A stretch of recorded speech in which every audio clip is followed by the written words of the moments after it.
Bueno, estamos en el capítulo 10, donde existe otra interrupción, otro lapso de espera, otro interludio, otro paréntesis.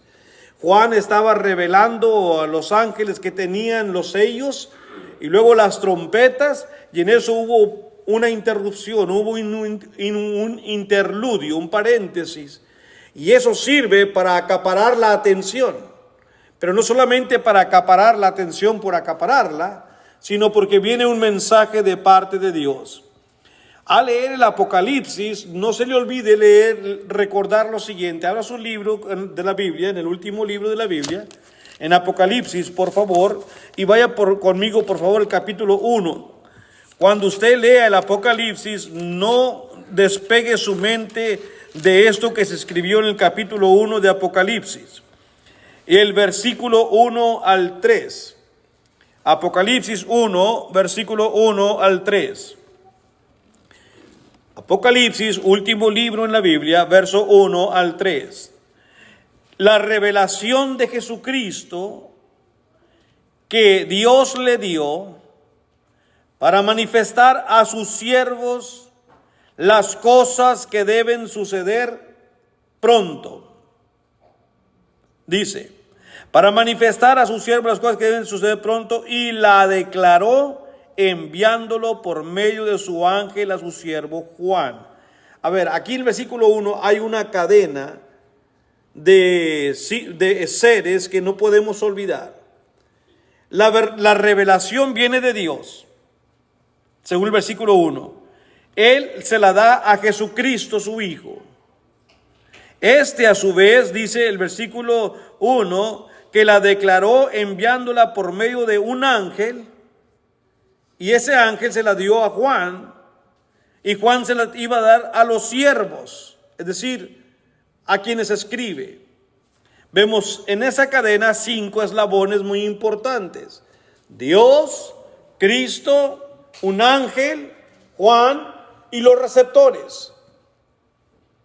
Para que el mensaje llegara a quienes escribió, pasó antes por 4 otras personas. Procedió del Padre, se la dio al Hijo, el Hijo a un ángel, y el ángel se la reveló a Juan. ¿Y qué le reveló? El mismo versículo 1 le dice: cosas que habrían de suceder pronto. Esto sucedió más o menos en el año 95 o el año 97 dentro del primer siglo. Así que lo que está en el Apocalipsis, téngase en cuenta que se escribe a las cosas que iban a suceder pronto, en los eventos siguientes, en los meses o quizás los años siguientes. No es, hermanos, a futuro, al año 2025.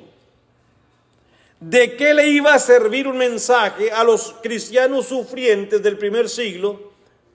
Saber que un día iba a venir Napoleón o Adolfo Hitler no tiene sentido. Sin embargo, como les he dicho también, cuando se habla del Apocalipsis, existen diferentes corrientes e interpretaciones, sobre todo de los premilenialistas. Cuando usted escuche la palabra premilenialista, acuérdense que son los futuristas que creen que Cristo va a venir a establecer el reino. Pero el reino ya fue establecido en el año 33 en Jerusalén. El reino es la iglesia. Entonces, estos dicen que Cristo va a volver otra vez a la tierra, pero antes de que venga va a haber un rapto, y durante ese rapto, por 1000 años, va a haber aquí un lavado, por decirlo así, una purga, en donde el Señor todavía tiene oportunidad para los malos se conviertan al bien y los buenos sigan siendo buenos. Y al final, si no, entonces sí los erradicará los malos, y entonces pondrá su reino aquí. Y dicen los compañeros de aquí de la izquierda, entonces el león va a andar jugando con un bebé de niños, la serpiente no va a ser mala. Y comienzan a hacer una mezcla de profecías del Antiguo Testamento y una mezcla del Nuevo Testamento, y vienen y nace una nueva teoría, una doctrina que no está en la Biblia, que sí tiene versículos bíblicos, por supuesto que sí, Yo ya les dije, hermanos, si usted lee Ezequiel, hermanos, retrata muchas de las situaciones que ocurren en el Apocalipsis. A Ezequiel también se le dieron visiones, a Ezequiel también se le dio los acontecimientos como a Juan. Pero Ezequiel, lo que Dios le dio al profeta Ezequiel era para hablarlo al pueblo de Israel físico, al que estaba en Babilonia, al que estaba a punto de salir. Y aquí en el capítulo 10 y 11, que vamos a estudiar esta mañana, si Dios quiere, es prácticamente lo mismo que le sucedió a Israel. Así que cuando los futuristas o premilenialistas comienzan a mezclar lo de acá y lo de acá y lo tiran, obviamente que nace una nueva doctrina. ¿Tiene versículos bíblicos? Sí, pero no están dentro del contexto, lo han mezclado y es algo que la Biblia no sustenta. Por eso le quise recordar que lea el capítulo 1, versículo 1. Este es el contexto viable para entender el libro de Apocalipsis. ¿Sí?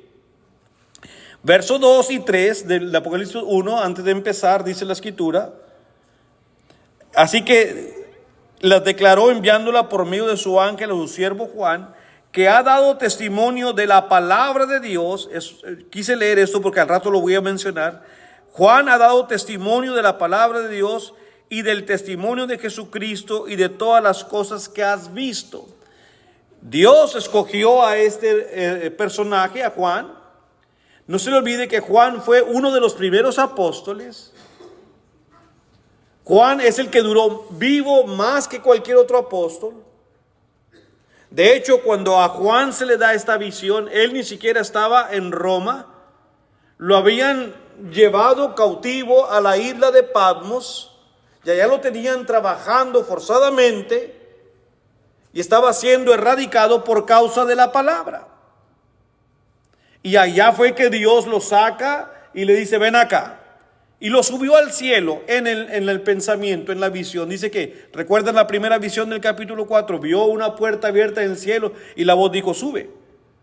Así que todo esto es lo que Juan ha recibido, lo que él está dando y lo que él recibió en esa visión. Y el Señor lo tomó y fueron visión tras visión, visión tras visión. Y otro punto importante al leer Apocalipsis: Juan usa un lenguaje altamente simbólico, que los cristianos del primer siglo, a quienes les escribe, entienden perfectamente lo que Juan está diciendo. Y la numerología jugaba un papel muy importante para los cristianos del Oriente del primer siglo. El 7, la repetición del 12, el 2, el 3, todos tenían un papel muy importante.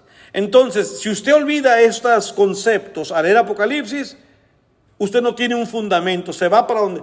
Y créame que la mayoría que escribe, si usted va a una librería, la que está aquí enseguida aquí donde compran ustedes todos esos dulcecitos, ahí venden libros religiosos. Usted va y compra un comentario bíblico sobre Apocalipsis, le van a meter muchas ideas premilenialistas, porque la mayoría de los escritores hoy en día que comentan el libro de Apocalipsis vienen de corte premilenialista.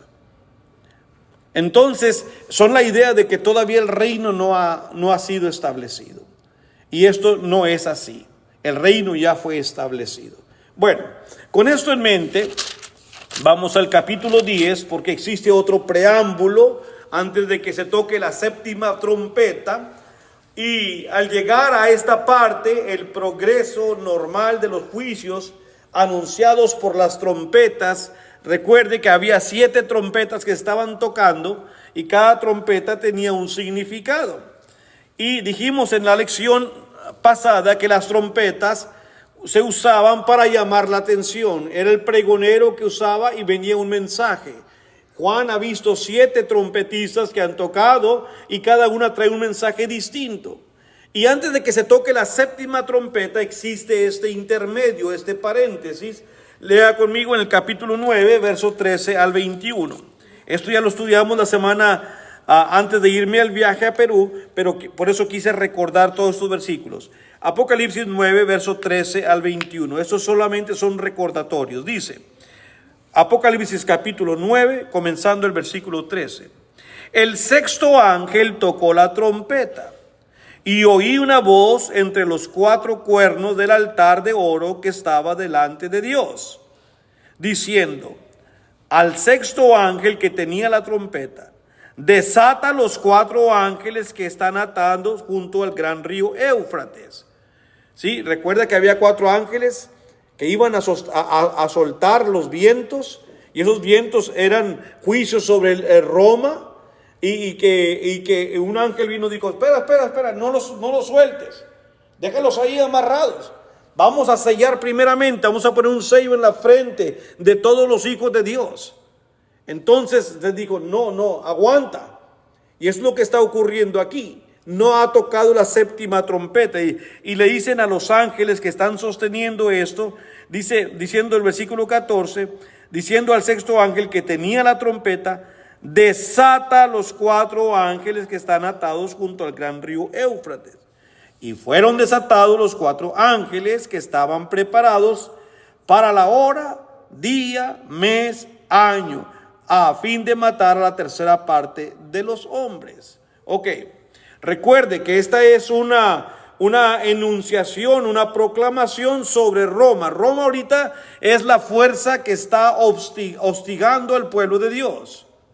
Por lo tanto, lo que se dice en cuanto a las 3 partes de los hombres no tiene que ver con las 3 partes del mundo, sino con aquel que está hostigando al pueblo de Dios, es decir, contra los romanos. Iba a ser tal la destrucción que Roma va a sufrir, ¿verdad? El castigo de parte de Dios. Y se fijó el versículo 15. El versículo 15 es muy interesante, hermanos, porque Dios tenía preparado, dice, este juicio, la hora, el día, el mes y el año. Dígame usted si Dios no es sabio, si Dios no es, hermanos, pero tiempista. El tiempo está en su mano. Esto no sucedió ni un minuto ni un segundo antes, ni un minuto ni un segundo después. Esto lo tenía preparado Dios en el momento exacto. En este mundo nada ocurre por casualidad. Todo está bajo la agenda divina de Dios. Este es el tiempo de Dios, hermanos, y Él controla exactamente todo lo que estamos viviendo. Por eso los cristianos, cuando uno más entiende la voluntad de Dios, comenzamos a vivir de una manera más holgada. Holgada en el sentido de que, bueno, hay cosas que yo no tengo ningún control sobre ello. El destino es uno de ellos. Que si perdí un ser querido, que si se me acabó el trabajo, que si perdí el carro, hay cosas que no tengo un control sobre ello. Hay cosas que están fuera de mi alcance, que solamente le pertenecen a la autoridad de Dios. Y Él sabrá por qué ocurren estas cosas. El hermano Marrero en su introducción decía: nosotros pedimos cosas, pero Él sabe darnos lo que es mejor para nosotros. Habrá muchas cosas. A veces las mejores oraciones, como se dice, que Dios contesta, son las que no nos contestan. Porque a lo mejor si nos contestara, quizá nosotros entonces no entenderíamos o nos haría mal al darnos lo que estamos pidiendo. Los abuelos decían: por eso Dios no le da alas a los alacranes. ¿Se imagina? Si nos diera Dios todo lo que le pedimos, quizá ya no estuviéramos aquí. Bien dijo el salmista: Señor, no me des mucho para no olvidarme de ti.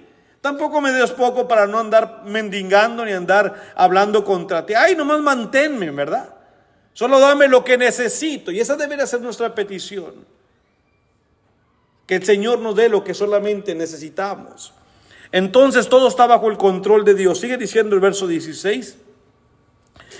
Así que habría una gran debacle en el imperio romano. Verso 16. Y el número de los ejércitos de los jinetes eran 200 millones. Yo oí su número. No esté pensando en jinetes reales, no esté pensando en caballos reales. Esto es algo simbólico. En una ocasión, hermanos, en el Antiguo Testamento, y lo pongo como ejemplo únicamente, como ilustración,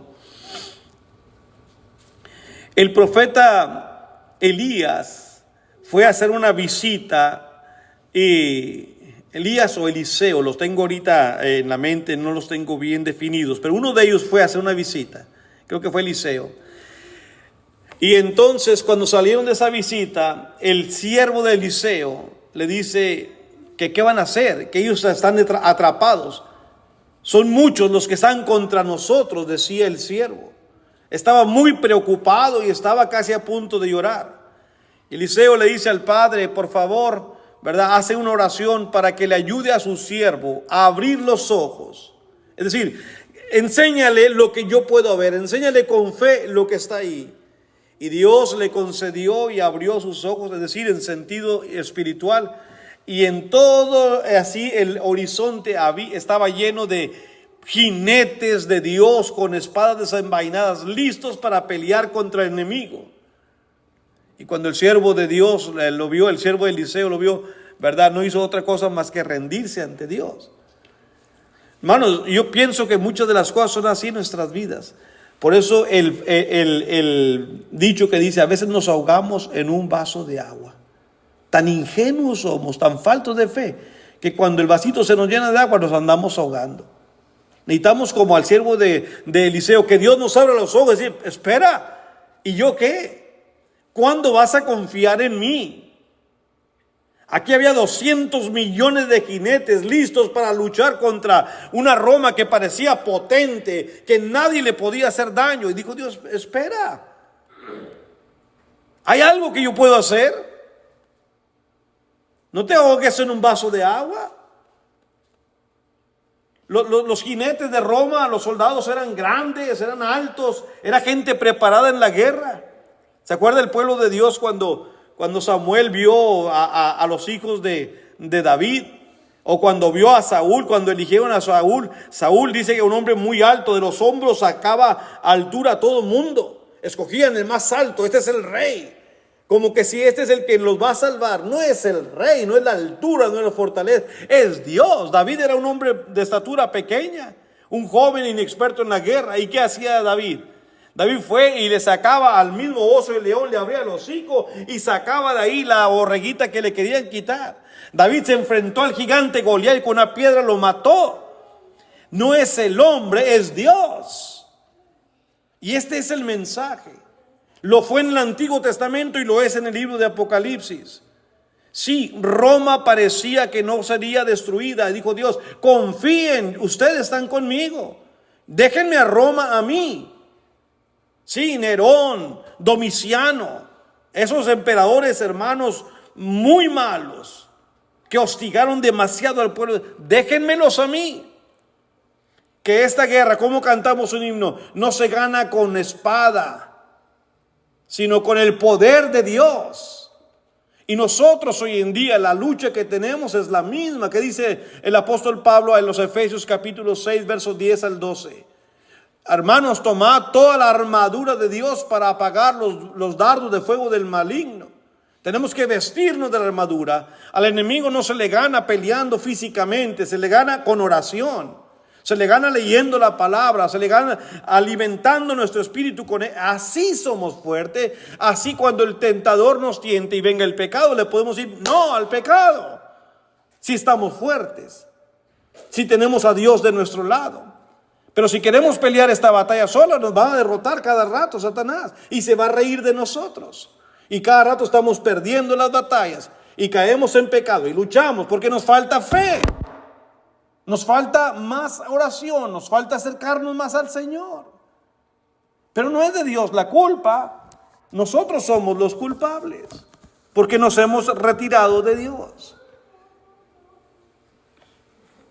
Sigue diciendo los versículos siguientes, así que había ahí 200 millones de jinetes, verso 17, así vi en visión los caballos, fue una visión, no era algo real, y a sus jinetes, los cuales tenían corazas de fuego, de zafiro, de azufre, y las cabezas de los caballos eran como cabezas de leones. Nunca he visto eso, ¿verdad? Eran como, y de su boca salía fuego, humo, y azufre. Por estas 3 plagas fue muerta la tercera parte de los hombres, por el fuego, el humo y el azufre que salían de su boca. pues el poder de los caballos estaba en su boca y en sus colas, porque sus colas semejantes a serpientes y tenían cabezas y con ellas dañaban. Aún en su cola tenían cabezas y con ellas las dañaban. Y los otros hombres que no fueron muertos con estas plagas, escuche lo triste de todo esto, ni aun así se arrepintieron de las obras de sus manos, ni dejaron de adorar a los demonios y a las imágenes de oro, de plata, de bronce, de piedra, de madera, las cuales no pueden ver, ni oír, ni andar. Y no se arrepintieron de sus homicidios, ni de sus hechicerías, ni de su fornicación, ni de sus hurtos. A pesar de que Dios trajo calamidades, tumultos, pesadumbres sobre Roma, los que sobrevivieron, ¿se apartaron acaso de sus maldades? No. Parece que así pasa hoy en día. Viene sobre nosotros un tornado, un huracán, hay un temblor y ¡ay Señor, ay Diosito mío, ayúdanos! Pasa el temblor, pasa el huracán y vuelve la gente a sus mismos pecados, a sus mismos vicios. Y el mensaje que vamos a encontrar en el capítulo 10 es bueno, está bien, no quisieron, no hay más dilaciones, no hay más mensajes, no hay más preámbulos. Y eso es lo que vamos a ver en el capítulo 10. El tiempo ha llegado, Roma va a caer. Y eso es lo que le va a decir en los siguientes versículos que vamos a estudiar en esta tarde. De la misma manera que lo fue entre los sellos sextos y séptimos, aquí hay un preámbulo y también por este preámbulo se va a mostrar en dos visiones. En el capítulo 7 habló de la preparación del pueblo de Dios y del triunfo de los santos. Pero aquí en el capítulo 10, hermanos, y la primera va a ser el capítulo 10 y la segunda el capítulo 11, verso 1 al 13. ¿Cuál es su contenido? Un anuncio de pronta retribución presentada en 4 partes. Así que el capítulo 10 le invito a que lo leamos, por favor. Y vamos a ver ahorita en un momento las 4 partes. Se las voy a poner aquí para que usted al leerlas se vaya asociando con ellos. Las 4 partes en las cuales viene presentada la visión de Dios son estas. Primeramente, el capítulo 10, verso 1 al 7, hay un ángel y está los 7 truenos. Obviamente, cada trueno, como en el Antiguo Testamento, como en las previas ocasiones, los truenos, hermanos, traían consigo ciertos tumultos, ¿verdad? Ciertas precauciones. Después del versículo 8 al 11 del capítulo 10, el librito en la mano del ángel, que contiene el librito. Después la tercera parte es el acto simbólico de la medición del templo. A Juan se le dice que mida el templo. ¿Por qué? Pero le dice no lo midas todo. El atrio, ese no lo midas, eso déjalo afuera, está para los gentiles. ¿Qué quiere decir Dios con todo esto? Y la cuarta parte de la visión que Dios le da a Juan es los 2 testigos. Se presentan 2 testigos, ¿verdad? Dentro de esta visión. Y bueno, si el tiempo y si me apuro ahora mismo, vamos a ver estas 4 partes de esta lección. Sí, Dios es bueno al revelarnos todo esto. La primera parte, hermanos, está en el versículo 1 y 2. Vamos a analizar el contenido de el ángel y los 7 truenos. Dice así la escritura en Apocalipsis 10, verso 1 y 2. Vi descender del cielo a otro ángel fuerte. Es una visión, él lo vio. Vi descender del cielo a otro ángel fuerte, envuelto en una nube con el arco iris sobre su cabeza. Y su rostro era como el sol y sus pies como columnas de fuego.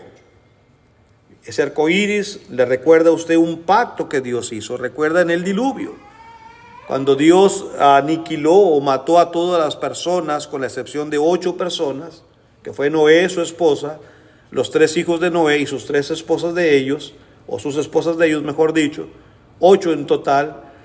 Dios prometió a la humanidad jamás volver a destruir al hombre por medio de agua. Y como para recordar y para enseñarle al hombre que esto fue así, puso un arco iris, que es lo que ocurre, ¿verdad? A veces hay una gran tempestad y de repente cuando sale el sol aparece ese arco iris en el cielo. Es la emulación de Dios haciendo un pacto que se cumple.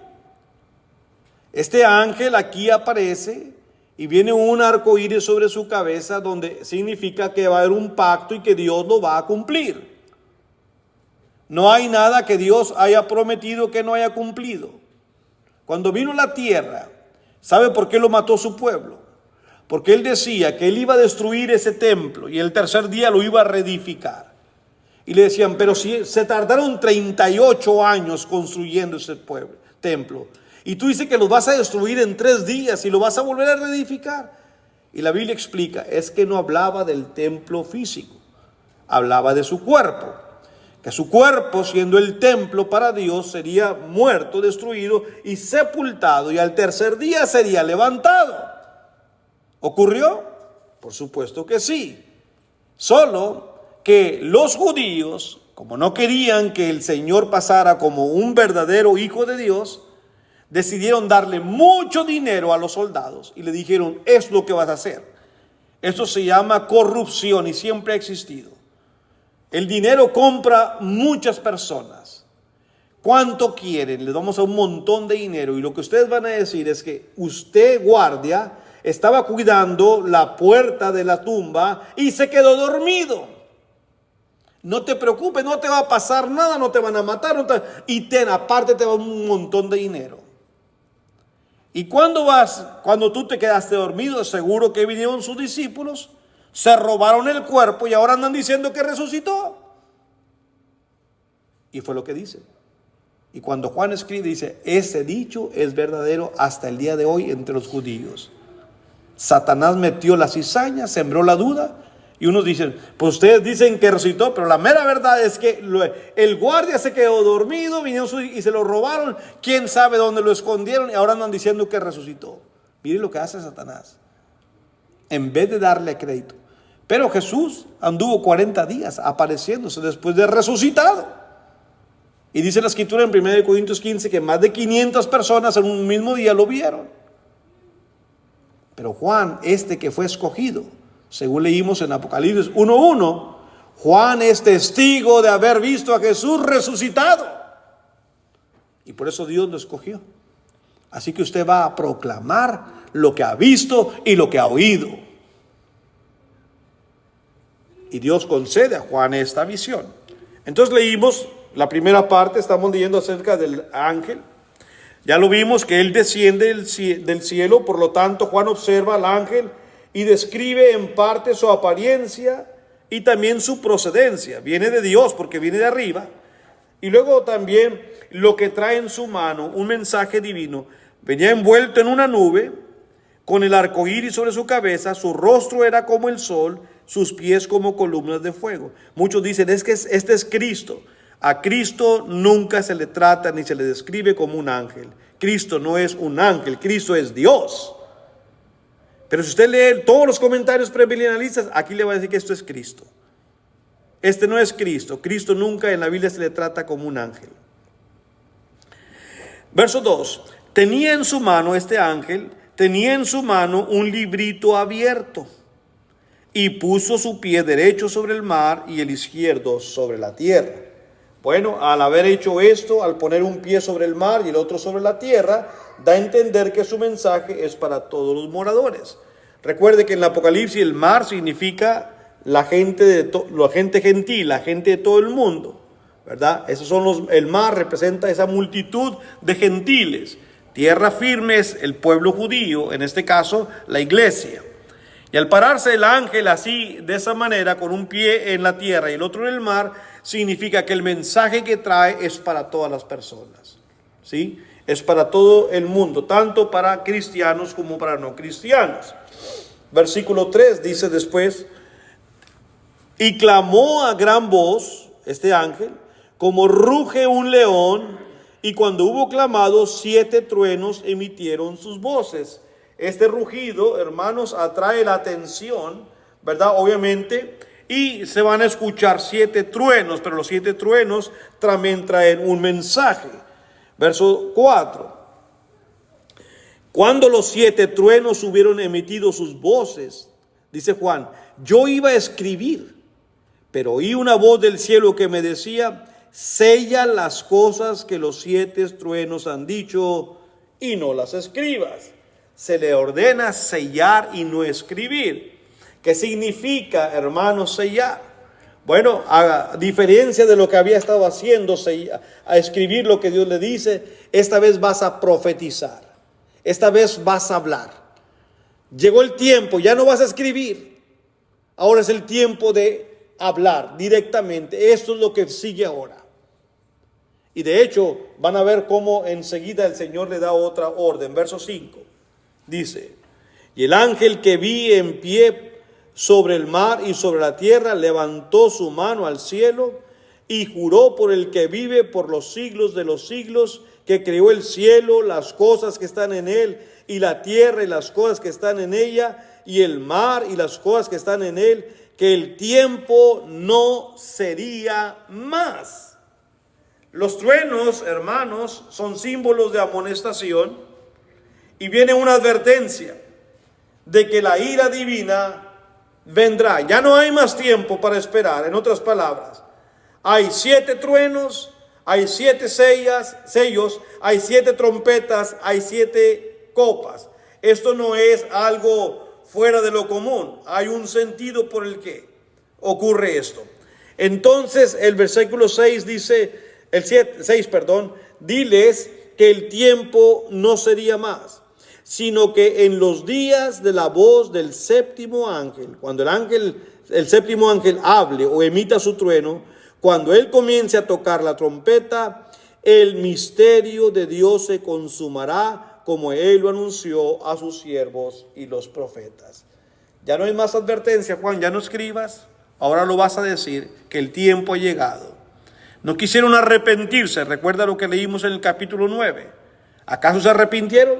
No, siguieron con su religión satánica, se volvieron a la idolatría, siguieron con la hechicería. Ok, dice el Señor, está bien, entonces ahora ya no escribas más, ahora vas a decirles, llegó el tiempo para ustedes. Y así que por eso se da a entender con truenos, porque los truenos predicen precisamente esto, hermanos, una amonestación fuerte de parte de Dios. Esa es la primera parte, el ángel y los 7 truenos. Vamos a la segunda parte, donde se nos habla del librito que trae el ángel en la mano derecha. Segunda parte, versos 8 al 11. Dice: la voz que oí del cielo habló otra vez conmigo y dijo: ve y toma el librito que está abierto en la mano del ángel que está en pie sobre el mar y sobre la tierra. Juan tiene que ir allá en su visión. Y fui al ángel diciéndole que me diese el librito. Y él me dijo: toma y cómelo. Y te amargará el vientre, pero en tu boca será dulce como la miel. Entonces tomé el librito de la mano del ángel y lo comí. Y era dulce en mi boca como la miel. Pero cuando lo hube comido, amargó mi vientre. Y él me dijo: es necesario que profetices otra vez sobre muchos pueblos, naciones, lenguas y reyes. El mensaje es para todos, Juan.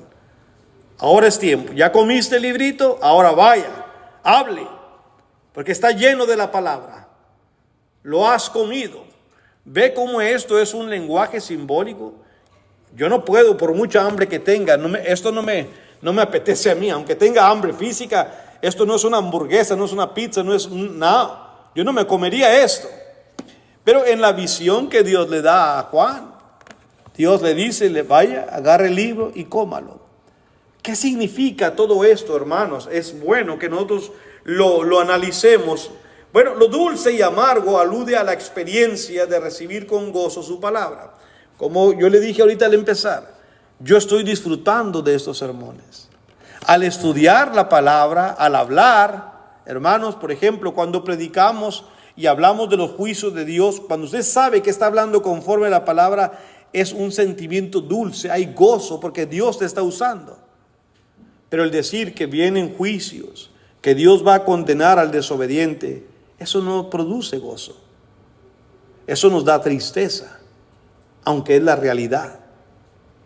Y muchas veces, hermanos, al leer la Biblia como aquel joven rico. ¿Se acuerda que la Biblia nos habla de un hombre rico que vino y le dijo: maestro bueno, ¿qué bien haré para tener la vida eterna? Y Jesús le dijo: bueno, si quieres entrar en la vida eterna, guarda lo que está ahí y tendrás herencia en los cielos. Y el hombre dijo: todo lo he guardado desde mi juventud, ¿qué más me falta? Ah, dijo el Señor: ok, usted quiere entrar de veras. Bueno, si quiere entrar, anda, vende todo lo que tienes y dalo a los pobres y serás rico en el cielo.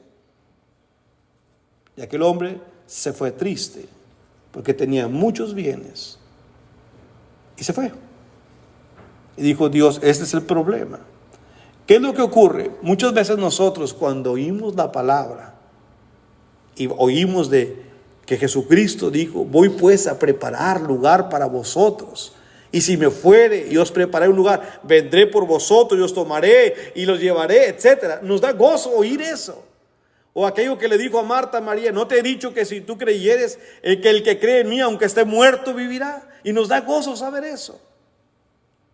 Pero cuando oímos los desafíos que Dios nos da, por ejemplo, aquí en Lucas 14, 25, vaya conmigo para que lea qué es lo que pide Dios del hombre. Dice Lucas capítulo 14, versículo 25: iban grandes multitudes que se acercaban al Señor para seguirlo. La popularidad cada vez era más grande, según nos dice Lucas 14 y verso 25, dice así: grandes multitudes iban con él, y volviéndose les dijo. Mire, el Señor se detuvo, y a esa gente que le estaba siguiendo día y noche, que ya no eran unos cuantitos, dice la Escritura que ya eran grandes multitudes, según el versículo 25, iban con él, ya eran sus seguidores, se contaban por multitudes. Verso 26, les dijo: si alguno viene a mí y no aborrece a su padre y madre y mujer e hijos y hermanos y hermanas y aún también su propia vida, no puede ser mi discípulo. Y el que no lleva su cruz y viene en pos de mí, no puede ser mi discípulo. Como aquí tenemos visitantes y también un hermano nuevo que hace poco fue bautizado, vamos a explicar lo que ya antes hemos explicado: el significado de la palabra aborrecer. Nosotros, en nuestro entorno moderno, y especialmente dentro del entorno de los hispanos, hablamos de aborrecer como si estuviéramos odiando. Ay, yo aborrezco a esa persona, aborrezco esta comida. Hasta le ponemos más R's, tiene dos, aborrezco, pero le ponemos aborrezco eso, como que suene más. No lo quiero, es casi como que lo odio. Pero en el sentido original, en el hebreo y en el griego, la palabra no significa así. La palabra aborrecer significa simplemente amar menos. La Biblia dice que Dios amó a Jacob y aborreció a Esaú. Dios no va a odiar a nadie. Aborrecer significa amar menos. ¿Me entiende? Entonces, este es el significado aquí que Dios dice: si alguno viene a mí y no está dispuesto a amar menos al papá, no está dispuesto a amar menos a tu esposa, a tu esposo, más que a mí, menos que a mí, entonces no puede ser mi discípulo. Cualquiera de nosotros que querramos seguir a Dios, pero que no estemos dispuestos a poner a esa persona o a este trabajo o a esta cosa primero, después de Jesús, no vamos a poder ser discípulos del Señor. Dios tiene que ocupar siempre ¿cuál es el primer mandamiento? Amarás al Señor tu Dios con toda tu mente, con todo tu corazón y con todas tus fuerzas. Este es el primer y más grande mandamiento. Que no estemos dispuestos a amar más a Dios, pero amamos a otra persona o al trabajo, o a la diversión o a un vicio más que a Dios. No podemos ser discípulos del Señor. ¿Por qué? Porque va a haber una divergencia, hermanos, va a haber una controversia. Son dos señores en mi vida. Y si amo más a mi esposa, amas más a tu esposo, amas más a tus hijos, amas más al trabajo, va a tener un problema al decidir cuando viene con Dios. ¿Quién viene primero en tu vida? ¿Dios o la persona? Cómelo, Juan, come este librito, va a estar dulce, va a estar bueno cuando lo comes, pero por dentro, cuando llegue a tu vientre, va a estar amargo. Va a haber cosas que son desafíos en nuestras vidas. Esa gente venía por multitudes siguiendo a Jesús, y el Señor se detiene. Que está bien, quieren seguirme, solo que piensen en esto: para seguirme hay desafíos. Pueden seguirme todavía, ¿quieres venir? Ven, pero entiende que para ser un discípulo tienes que aprenderme a amar como a nadie más. Yo necesito ser en tu vida el primero para poder que tú hagas la voluntad de mi Padre, menos no. Y eso es lo mismo para nosotros. Queremos ser, aquí estamos. ¿Por qué estamos acá? Porque el hermano Basilio dijo que tenemos que estar a 12:30. No, yo qué influencia tengo sobre usted. Nada. Porque amamos a Dios. Y la Biblia dice que los cristianos tenemos que reunirnos cada primer día de la semana.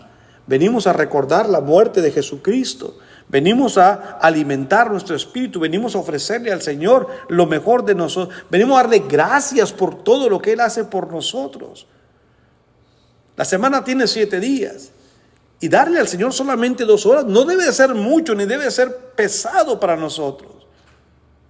Debemos de venir con gozo, hermanos, con alegría. Dice la Escritura: yo me gocé con los que decían, a la casa de Jehová, Dios, iremos. Luego tenemos un montón de horas durante la semana para ocuparnos en nuestro trabajo, hasta para divertirnos si queremos, o para pasar un rato de ocio. 2 horas para el Señor no es nada. Entonces, esto es lo que dice la palabra, hermano. La segunda parte era eso: vas a comerlo y luego lo vas a hablar. Regresemos a la tercera parte, a ver si podemos concluir. El contenido del libro, bueno, hay muchas diferentes opiniones. ¿Qué contenía el libro? Pero siguiendo el contexto bíblico, debe de obtenerse su contenido, hermanos, es algo triste. Por ejemplo, en Ezequiel capítulo 2, le dije que Ezequiel hace lo mismo, o con Ezequiel se hizo lo mismo, que con Juan. En el Antiguo Testamento, y si usted quiere leerlo en casa, va a encontrar mucha similitud con lo que le está ocurriendo a Juan. El capítulo 2 de Ezequiel, capítulo 2, versos 5 al 8, Dios también le dio una visión, también vio un ángel, también tenía un libro, también se le dijo que lo comiera, y eso es lo que dice Dios para el pueblo de Israel allá en Ezequiel 2. Voy a comenzar la lectura en el capítulo 5, y esto es el capítulo 2, verso 5. Dice: ¿acaso Dios lo había llamado? Lea conmigo desde el 3, Y me dijo: hijo de hombre, yo te envío a los hijos de Israel. Estoy leyendo Ezequiel 2:3. Me dijo: hijo de hombre, yo te envío a los hijos de Israel, a gentes rebeldes. Mire cómo Dios hablaba de su propio pueblo. Gentes rebeldes que se rebelaron contra mí. Ellos y sus padres se han rebelado contra mí hasta este mismo día. Yo pues te envío a hijos de duro rostro y de empedernido corazón. Y les dirás así: así ha dicho Jehová el Señor. ¿Acaso ellos escuchen? Pero si no escucharen, porque son una casa rebelde, siempre conocerán que hubo profeta entre ellos. Y tú, hijo de hombre, no les temas, ni tengas miedo de sus palabras, aunque te halles entre zarzas y espinos, y mores con escorpiones. No tengas miedo de sus palabras, ni temas delante de ellos, porque son casa rebelde. Les hablarás pues mis palabras, escuchen o dejen de escuchar, porque son muy rebeldes. Mas tú, hijo de hombre, oye lo que yo te hablo, no seas rebelde como la casa rebelde, abre tu boca y come lo que yo te doy. Prácticamente lo mismo que se le dijo a Juan: come el librito y vas a hablar. En el caso de Ezequiel, iba a hablar al pueblo de Dios, hermanos, y Dios lo califica como un pueblo rebelde. Te van a intimidar, te van a amenazar para que no hables. Usted no tenga miedo. Estás morando entre zarzas y escorpiones, entre espinos. Tú no tengas miedo, confía en mí. Yo estoy contigo. Habla. Y tenía que decir a su pueblo de Dios: ustedes han ofendido drásticamente a nuestro Dios. Muy bien, rápidamente, para que el tiempo no se nos vaya, algo más del contenido sobre este librito. A Israel se le dijo lo que vendría. Roma recibirá en su tiempo lo mismo. Las calamidades procedentes de los juicios de Dios serían por haber luchado con la iglesia y rechazar el llamado a un cambio. Roma una y otra vez, hermanos, se ensañaba contra la iglesia del Señor. Para el cristiano significaba que su fe sería probada. Ese tiempo, mientras Roma atribulaba, perseguía, hermanos, al cristiano, era poner a prueba la fe del Señor, de los cristianos. En 1 de Pedro, no tiene que leerlo, pero si gusta puede hacerlo. 1 de Pedro 1:7 dice que nuestra fe, como el oro, así como el oro se prueba en fuego, nuestra fe también tiene que ser probada. Y en momentos de persecución como la que están pasando las 7 iglesias en Asia, su fe está siendo probada. Ahora nosotros, hermanos, yo no veo mucha diferencia entre lo que ellos sufrieron, con la excepción que hasta ahorita no nos persiguen y no nos andan buscando para matarnos. Pero la persecución vendrá, hermanos. Esto es algo, hermanos, que se ve venir muy pronto, donde ya no vamos a poder expresar nuestra fe como ahorita lo estoy haciendo. Recuerda, hermanos, por ejemplo, en los países de corte socialistas, Cuba, Rusia, China, ahí no se puede hablar en público de Dios. ¿Por qué? Porque corres el peligro de ser encarcelado. Y eso, hermanos, se va a extender hasta nuestros lugares, en donde la gente les vamos a caer tan mal solamente por ser cristianos, por creer en un Dios. Lo que le platiqué ahora en el avión que venía, hermanos, de Perú a Panamá. Ese joven, ¿verdad?, homosexual que se levantó en el avión y comienza a hablar ahí en voz alta y a decir que es discriminación que la gente hable de ellos, que esa es nuestra vida. Pero hablaba en voz alta para que los que estábamos alrededor oyéramos, a ver si decíamos algo. Y a todos se nos quedaba viendo. Y si yo quiero vivir mi vida así, a ellos ¿qué les importa? Y se nos miraba muy retándonos a todos, ¿verdad? A ver quién decía algo. Bueno, todo esto, hermanos, cada vez es más agresivo contra los cristianos. Y nuestra fe va a ser puesta a prueba. ¿Seguiremos hablando lo que Dios dice? ¿O nos vamos a detener, nos vamos a callar para que no nos diga nada? En esa situación se encontraban los cristianos del primer siglo a quien se les escribió. El capítulo 2 y 3 de Apocalipsis nos dice: yo sé dónde mora Satanás. En esa sinagoga, yo sé dónde está, dice Dios. Sé lo que está sufriendo. Pero sé fiel hasta la muerte. Aguanta. Esta persecución dura 10 días. Obviamente no eran 10 días literales, es un tiempo indefinido. Dura un tiempo. Aguante. Ahora, otros siervos de Dios ya habían muerto por causa de la persecución. Tomemos nota, queridos hermanos, porque esto viene.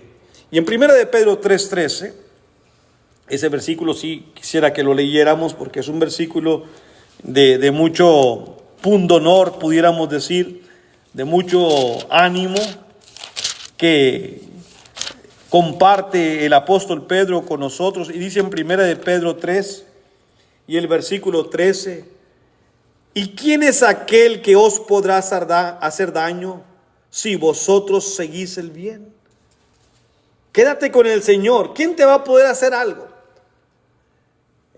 Nosotros no pudimos ir a Ecuador porque hubo una amenaza de muerte al predicador que íbamos a ir por parte de un cartel. Y 3 días antes de viajar, el hermano Jerry y yo se nos dijo: no vengas acá porque he sido amenazado por un cartel. Tuvimos que abortar el viaje a Ecuador. Sin embargo, otro hermano que vive en Guayaquil me llamó, habiendo hablado con el predicador de allá, y le dijo: ¿por qué tuvieron miedo? Le dijo a él: porque el hermano predicador se va a salir, va a huir de Ecuador. Y a mí me dice: hermano, ¿usted por qué no vino? ¿Por qué tuvieron miedo? Esa gente ha venido aquí. Él tiene un bazar pequeño en la primera ciudad de Guayaquil. Ellos han venido aquí y me han dicho: dame dinero. ¿Por qué te voy a dar dinero? Porque estás vendiendo y el cartel dice que no te voy a dar dinero. Si apenas saco para mí, te vamos a matar. me puedes matar a mí, pero mi alma no la puedes matar. Así les contesté, hasta el día de hoy han pasado 7 meses y aquí están, ahí pasan y no me quitan dinero. Ustedes no tenían que haber dejado de venir, dijo. ¿Qué le van a hacer? Y si los van a matar, nomás le van a matar su cuerpo, no su alma. Y en verdad, hermano, eso es cierto. Ahí nos faltó un poco de fe. Bueno, y mi excusa es, el de allá fue el que nos dijo no vengan. Si no, yo se hubiera ido. No sé realmente, pero esa es mi excusa, ¿no? Eso no fue decisión mía. Pero este hermano dice, hermano, nomás iban a matar tu cuerpo. Pues sí, que más iban a matar. Pero dice la Biblia que el alma no pueden matar. Así que, ¿por qué no vinieron? Me dijo. Debe un viaje a Ecuador. Por cositas como estas, nuestra fe va a ser probada cada vez más. A veces le pondremos una check mark, una palomita, y a veces una X. Creo que esta vez fue una X, ¿verdad? No pasamos la prueba. Nos faltó fe. ¿Quién te va a hacer mal si haces el bien? ¿Morir? Pues dijo Pablo, para mí el morir, ¿qué? Es ganancia. A ver, hermano, pero tengo 58 amenas, ¿verdad? Me falta. No, pues no le hace. Si morimos con el Señor, ¿verdad? Bueno, ahí para que lo pensemos.